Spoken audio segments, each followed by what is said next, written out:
જય દ્વારકાધીશ મિત્રો, આજે જ્યોતિષ જગતની અંદર ખૂબ જ ચર્ચાને પાત્ર બનેલા એક વિષયને આજે વિશેષ ચર્ચામાં લઈશું કે જેનું નામ છે મંગળ દોષ.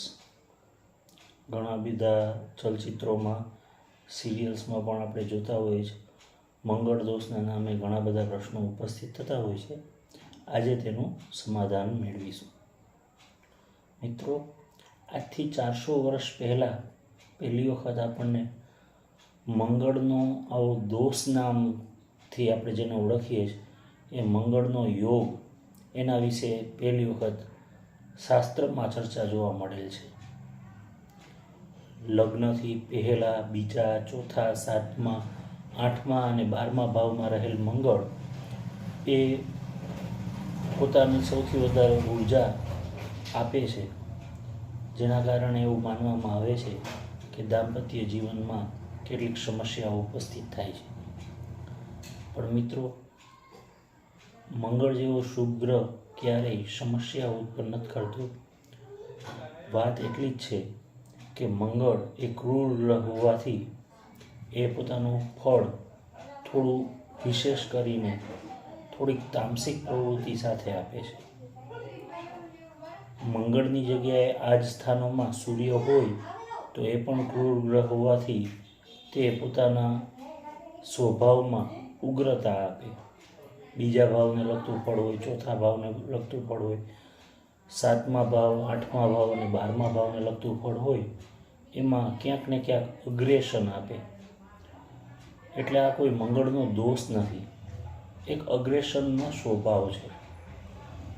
એટલે જ્યાં જ્યાં આપણે મંગળનો વિચાર કરીએ છીએ એ જ સ્થાનોમાં સૂર્ય પણ હોય તો પણ આપણને આવું જ ફળ મળતું જોવા મળે છે.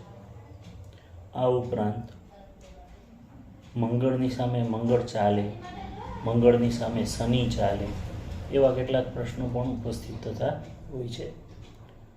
આ સમયે ધ્યાનમાં રાખવું કે મંગળની સામે માત્ર 8મા ભાવમાં જ મંગળ હોય અને સામેના પાત્રમાં પણ 8મા ભાવમાં શનિ હોય, આ એક જ સ્થાનમાં મંગળની સામે શનિની વાત આપણે સ્વીકારીએ છીએ.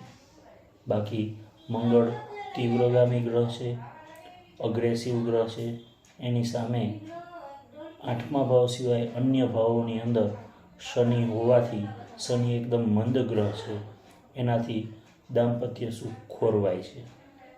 માટે મિત્રો, માત્ર 8મો જે આયુષ્યનો ભાવ છે એમાં જ મંગળની સામે આપણે શનિને મેળાપક વખતે જોવું રહ્યું.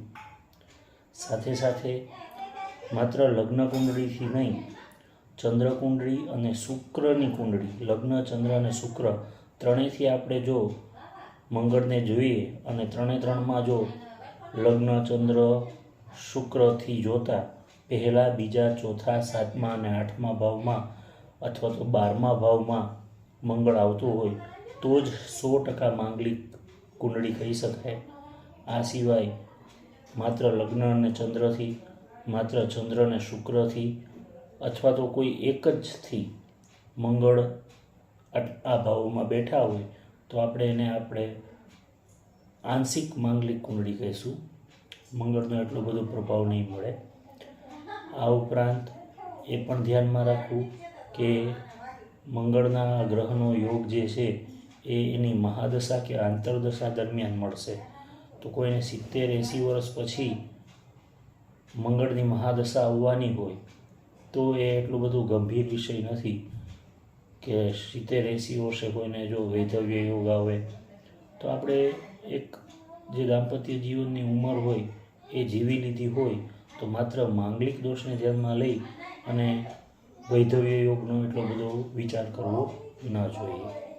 આ ઉપરાંત મૂળ કુંડળીમાં જ્યાં મંગળ આપણને દેખાતા હોય એક ચલિત કુંડળીમાં ક્યાંક બીજે જતા રહે, મતલબ કે ચલિત થઈ જાય, તો પણ આ મંગળ દોષ જે કહેવામાં આવે છે તેનો ભંગ થતો હોય છે.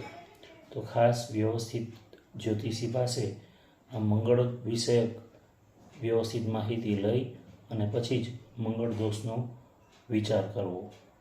જય દ્વારકાધીશ.